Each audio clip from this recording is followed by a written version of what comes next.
ဒါလေးက Trusty Pay account ဖွင့်နည်းလေးပေါ့နော် Play Store ထဲကိုဝင်မယ် TRUSTYPAY ဆိုပြီးတော့ရိုက်ချလိုက်ပါဒီလိုလေးပေါ်လိမ့်မယ်ပေါ့နော်ကိုကဖွင့်ပြီးသားမို့လို့ open လို့ပေါ်နေတာအခုမှဖွင့်မဲ့လူတွေကတော့ install လို့ပေါ်ပါမယ် software လေးကို download ပြီဆိုတာနဲ့ကိုအသုံးပြုနေတဲ့ဖုန်းနံပါတ်ကိုထည့်မယ်နော်သူက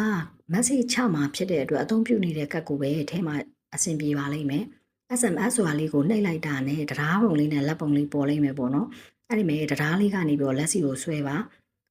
ကြလာတဲ့ကုတ်နံပါတ်ကိုရေးပြီးတော့ log in ဆိုတာလေးကိုနှိပ်လိုက်ပါဒါလေးကကြတော့လေအကောင့်ရဲ့အတွင်းပိုင်းအခြေအနေပေါ့နော်သူက real name မအောင်သေးလို့အဝါရောင်စာသားလေးပေါ်နေတာ3ရက်ကနေ9ရက်တစ်ပတ်ကြာတယ်လို့မို့လို့ရုံးပိုက်ပါကိုတော့ပြောရင်တော့အမြန်ဆုံးဖွင့်ပေးတယ်ပေါ့နော်